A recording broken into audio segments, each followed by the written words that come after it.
চট্টগ্রাম শহরের হালি শহরে শায়িত আছেন মহান আলী সুফি দরবেশ সুলতানুল আউলিয়া হযরত আলহাজ শাহ হাফেজ সৈয়দ মনিরুদ্দিন নুরুল্লাহ রহমতুল্লাহ আলাইহ। তিনি হালি শহরের হাফেজ সাহেব হুজুর হিসাবে পরিচিত এবং সর্বমহলে প্রসিদ্ধ। 6 রবিউল আউয়াল তার 69তম ইন্তেকাল বার্ষিকী। তিনি ভারতের প্রখ্যাত বুজুর্গ হযরত হাফেজ আহমেদ হাসান আলাবী আজমগড়ের হযরতের খলিফাগণের মধ্যে অন্যতম। তার পূর্বপুরুষগণ আরব ভূমি থেকে বাগদাদে আসেন। এখান থেকে আসা হয় বাংলার প্রাচীন রাজধানী গৌড়ে। এই গৌড় ও খান্ডোয়া কেন্দ্রিক ইসলামের নানান ইতিহাস রয়েছে। আজও গৌড় ও খান্ডোয়ায় ইসলামের নানা স্মৃতি ও স্থাপত্য নিদর্শন বর্তমান রয়েছে।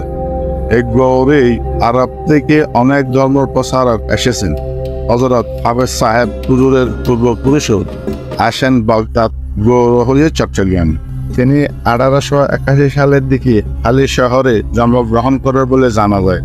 হযরত হাফেজ সাহেব হুজুর শিশুকাল থেকে খুব পরহেজগার ও মেধাবী ছিলেন।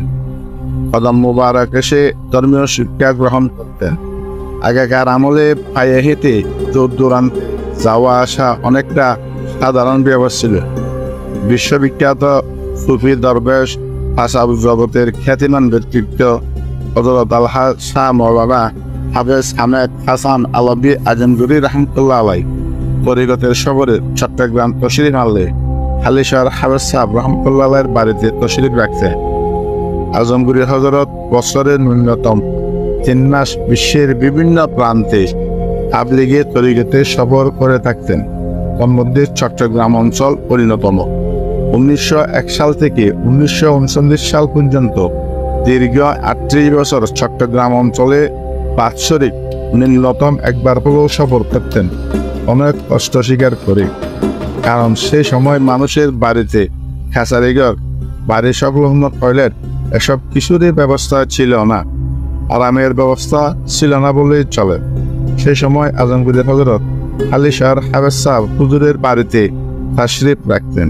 চট্টগ্রাম মহানগরীর চন্দনপুরা, বাঁশখালীর সোনোয়া, সাতকানিয়ার ডলু নদী হয়ে গারিঙ্গা, সাতকানিয়ার ডলু নদী হয়ে গারাঙ্গিয়া হতে সোনতি ইসুম মঞ্জিলে অর্থাৎ হযরত শাহ আসাদ কেবলার দাদার বাড়িতে তিনি তশরিফ রাখতেন।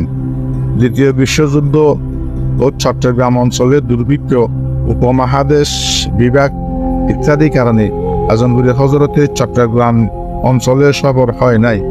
অতঃপর হাফেজ সাহেব হুজুরের ইন্তেকালের পর 1955 সালে সপ্তাহখানেকের জন্য তিনি চট্টগ্রাম সফর করেন।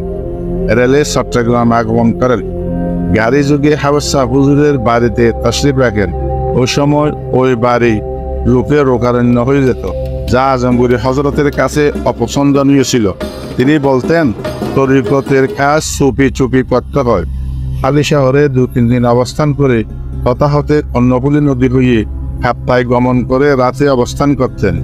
খাপ্তায় বাঁধ ঠিকতে ছিল না, বিধায় ঠিকাদারের আগ্রহে অবস্থান করেন। তিনি বাঁধে গমন করেন, তথায় বাঁধের উপর হাঁটেন। পরদিন কর্ণফুলী নদী পথে চট্টগ্রাম এসে চন্দনপুরা জমিদার ইয়ার আলী খানের বাসভবনে অবস্থান নেন। এই সময় চট্টগ্রাম অঞ্চলের আরো কয়েকজন বুজুর্গ মুরিদকে লিখিতভাবে খেলাফত দানে তিনি ঘোষিত করেন। তার মধ্যে গারাঙ্গিয়ার ছোট হুজুর কেবলা রহমতুল্লাহ আলাইহি অন্যতম। এখান থেকে বিমান যোগে ঢাকা হয়ে ভারত গমন করেন।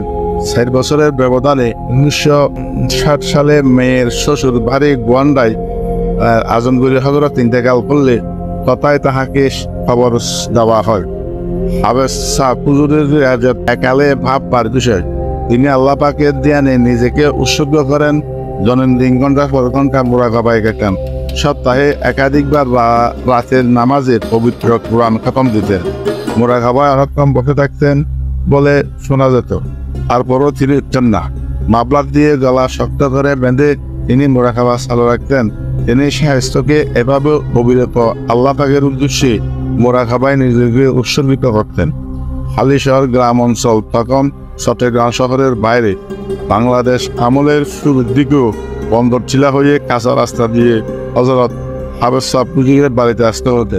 সে সময় প্রতিকূল যোগাযোগও তার বাড়িতে মুরিদগণের পাশাপাশি দোয়া প্রার্থীর সংখ্যাও বাড়তে থাকে। আমরাও যখন প্রথম দিকে হাফেজ সাহেব হুজুরের জিয়ারত যাওয়া হয়, তখনও সলগুলা ইসুনিয়া হাট হয়ে কাঁচা রাস্তা দিয়ে হালিশহর যাওয়া হতো। 1980 দশকের শুরুতে বাকলিয়া চট্টগ্রাম পৌরসভার অন্তর্ভুক্ত হয়। হালিশহর কাটলি মহারা পৌরসভার অন্তর্ভুক্ত হয় সম্ভবত আরো পরে।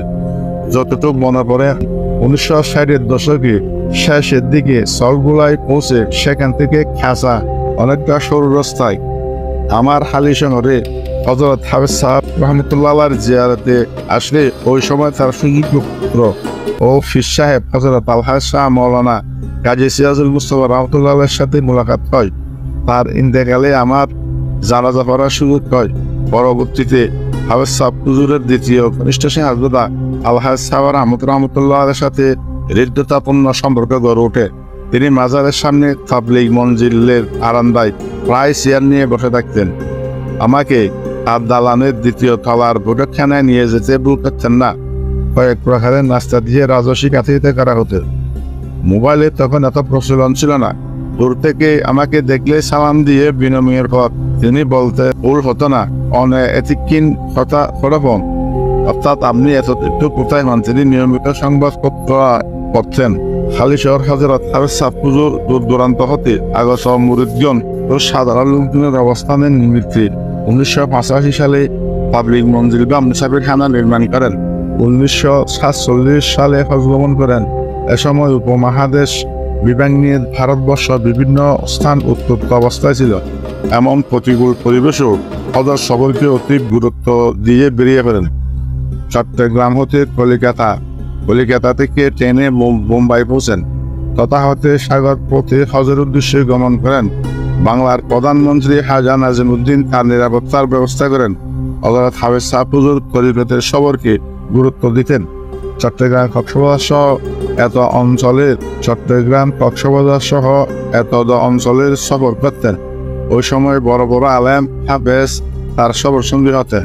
তার তরিকতের বাহুল্যে বহু লোকের সমাগম হতো।